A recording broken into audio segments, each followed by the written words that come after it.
Сайн байцгаана уу? Ерөнхий боловсролын намт нарийн сургуулийн Монголны огш Сэрод байна. 8 дугаар ангид сурагчдад зориулан хэлцүүгийн утгыг тайлбарлах гэсэн хичээлийг захимаараа бэлтгэн хүргэж байна. За хичээлийн маань зорилго хэлцүүгийн утгыг тайлж их өгүүлбэрт хэрэглэх. Өнөөдрийн хичээлээр дараах 3 алхмыг бид бүхэн зорилттой болгон тавьсан байна. Хэлц өгүүлбэр гэж юу вэ гэхээр бодит явдлыг хэлсэрлэн утга шилжүүлэн төрсөлсөн өгүүлбэрийг хэлдэг байна. Хэлцүүгийн утгыг тайлбарлахдаа сэдв гол санаа хоёрыг холбоог тогтоохоос эхэлнэ. Хэлцийг уншихад ойлгомжгүй мэт боловч сайтар тунгай бодсны эцэст хэрэг явдлын учрыг тайлах боломжтой болдог байна. Жишээ нь буруу эсвэл ишилсэн сүх шиг өгүүлэгдэж байгаа юм болох сүх нь монголчуудын түнш бэлтгэгтээ хэрэглэдэг хөдөлмөрийн бааз зэрэг. Түүний ишийг гарт эвтэй байхаар хийж чадаагүй гэсэн. Иймд таарч тохирохгүй гэсэн санааг илэрхийлж байна. Та бүхэн дараах үгсийг утгыг тайлбарлаарай. Хаврын тэнгэр шиг нар баруун хойноос гарах муу нохойн гэсэн шар тос тогтохгүй гэсэн. Хэлц үгсийг өмнөх мэдлэгтэй багшийнхаа хэлсэн бус хүмүүсийн хэлснээс санаа аваад дор бүрнээ тайлбарлаарай. Хэлцүүгийн утгыг тайлбарлахдаа бид бүхэн эхлээд өвдөл санаа буюу анх юунаас үүссэн байх боломжтой вэ гэдгийг бодож үзэх хэрэгтэй. За дараа нь дүрслэх уран маягийн хувьд ямар уран маягаар бүтсэн бэ гэдгийг тодорхойлж тайлбарлах ёстой юм аа. Хаврын тэнгэр шиг гэхээр хаврын улиралд цаг агаар докторгүй байдаг гэдгийг хүний ааш арамшаа олдохгүй байгаатай адилтгсан олон ааштай гэсэн санааг илэрхийлж байгаа хэлсэн байна. За тэгвэл нар баруун хойноос навтас нүрэн гарахаа гэхээр нар зүүн зүгээс гардаг гэсэн үндсэн санаа байна. За уран маягийн хувьд зүүнээс гардаг зүйлийг баруун болгон турсан энэ маань өгөөдлийн уран маягаар бүтсэн хизээч бүтшгүй зүйл гэдгийг илэрхийлж байгаа юм байна. Эрэг мэрэх. За үүдэл санаа нь бол шороо идэх гэсэн. Гол санаа нь ядарч үлсэх, юу ч үгүй болох гэсэн санааг ихсгэлийн хэлбэрээр буюу альва зүйлийг хэмжээнээс нь хэд ихсгэж байвал энэ маань ихсгэлийн уран маяг болдог байгаа. За дараа нь муу нохойн гэсэнд шар тос тогтохгүй. Шар тос гэдэг бол монголчуудын хамгийн шим тэжээлтэй идэ юм.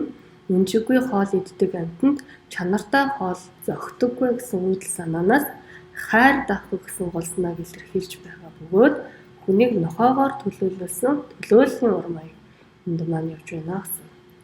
За дараа нь босго бол борхон мотго, эргүүлбэл эмнэг даах, хэвтүүлбэл хөөхөн хураг, хөмөрвөл хөх шиг гэсэн. Онцлог байна. Үүдэл санаа нь бол тамх шүү малнаас сэдвэлсэн. За гол санаа нь болохоор монголчууд бидний уламжлалт тоглоомнод болох дөрвөн мэрхийн шагаа хэлж байгаа.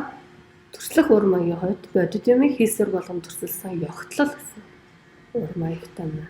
За сүн далайг шалбааг байхад, сүмбэр уулыг дов байхад үүдэл санаа нь бол эрт цагийн байгаль орчны бодит байдлыг төрслөл байгаа. Гол санаа нь эрт цагт. За дурслах уран маяг нь багцлаглын уран маягаар бүтсэн юм хэлцэг байна. За хэлцэг тэгвэл их өгүүлбэрт ямар үүрэгтэй байд юм бэлээ? Өдөрөө дараах өгүүлбэрүүдийг харьцуулан уншицгаая. Төрүүчийн заснаар би нутагтаа очиод ирсэн. Төрүүчийн заснаар би унсан газар угаасан ус мэндэлсэн газартаа очиод ирсэн. Монголын өргөн талд шар өнгийн өгс халиуран хийсэн. Монголын нүд гүйцэж харахааргүй их талд шар өнгийн өгс халиуран хийсэн. Өдрийн наран баруун тийш тонгойж байв. Өдрийн наран ханын толгооноос молторч өгсөн. Хоёр өгүүлбэрийг харьцуулсан байна. Утгын хувьд ямар нэгэн ялгаа гарсан уу? Юугаараа ялгаатай байна вэ гэдгийг та бүхэн тонгоо модорой. Тэгвэл хэлцүүг маань утгыг нийгэмд илрүүлэх, уншигчдад сонирхол төрүүлэх, нөлөөлөх, найруулан бичих чадварыг ахиулах үүрэгтэй байдаг юм байна. Өөрөөр хэлбэл хэлцүүг маань Монголын үндэсний соёл, өв уламжлалтай холбоотой байдаг болохоор найруулан бичих чадварыг ахиулахад нэмж хол үүрэгтэй байдаг юм шүү. За өнөөдрийн хичээлийг дүгнэн хэлбэл хэлцүүгийг тайлбарлахдаа бид анх юунаас үүссэн бэ? Үүдэл санааг тайлбарлах ёстой. Түүнээс ургуулсан гол санаа юуг илэрхийлсэн бэ гэдгийг тайлбарлана. За үүн хэлцүүгийн утгыг тайлбарлахдаа ямар ур маягаар бүтсэн бэ гэдгийг нь тооцоолон тайлбарлах хэрэгтэй байна.